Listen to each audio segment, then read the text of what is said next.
to include the federal officers. They will be protected. They deserve it. I promised that I was going to speak about something important, another proposed bill. I'm the only one in the field that is proposing legislation ready to file on day one. I've shared this with the men and women of Border Patrol, and I can tell you that it's received a positive response for sure from the wives. They've already endorsed me, and I'm hopeful to present this to their union. I'm meeting with some of the agents later this evening.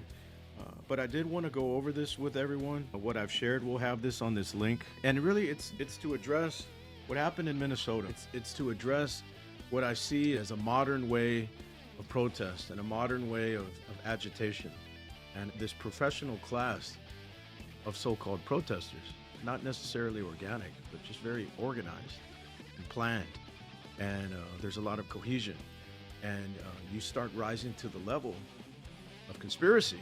Because if you get into an area where you and others plan to disrupt law enforcement, it's a crime.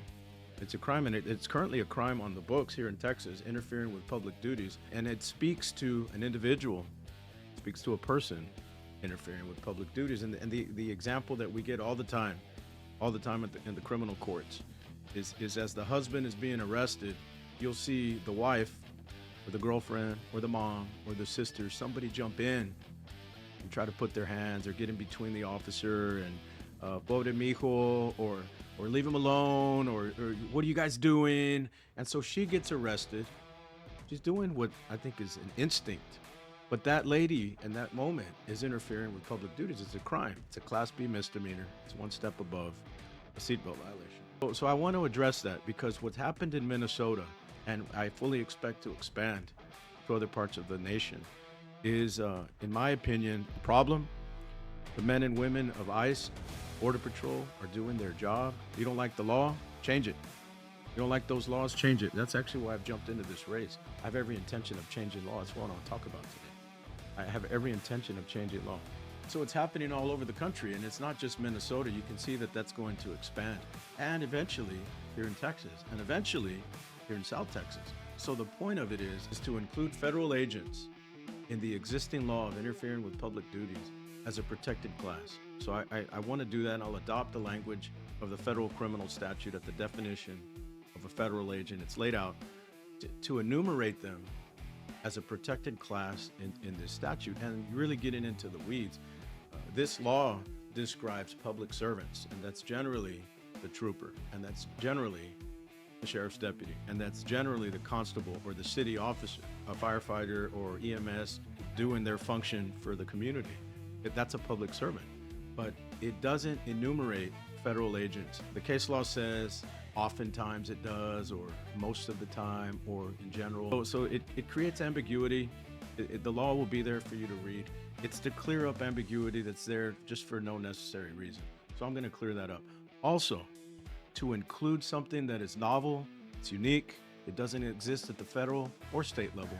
This idea of conspiracy, this planning, the agents are going to be there. We have intelligence that the agents are going to do a raid here. I need the people to go there.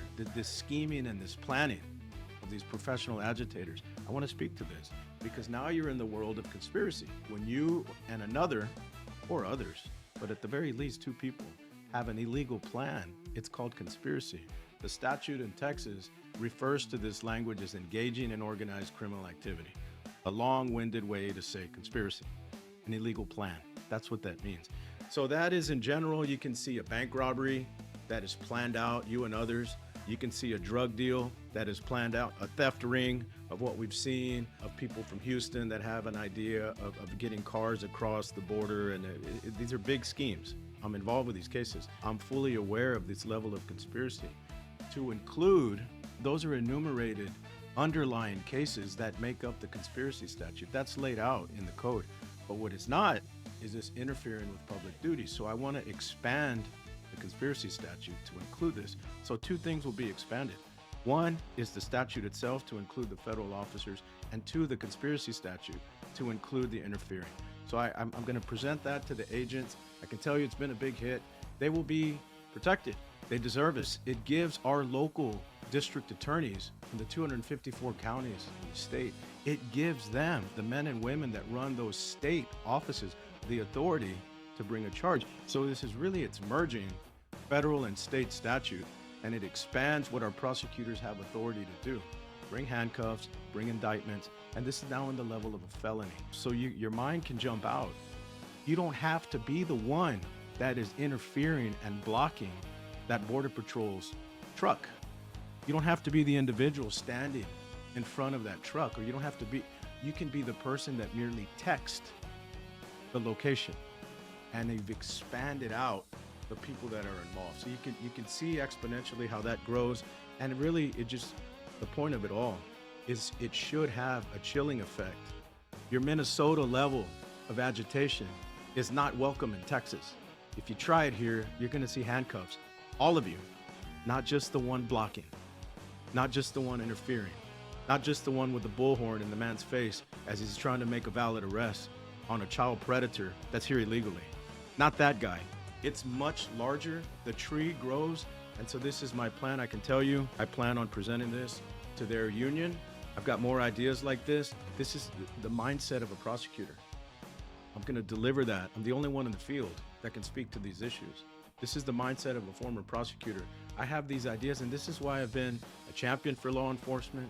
I've received endorsements. I'm the only one in the field that has received endorsements of state law enforcement. Now we're going federal.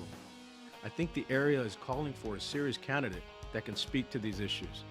SERGIO for Texas.com.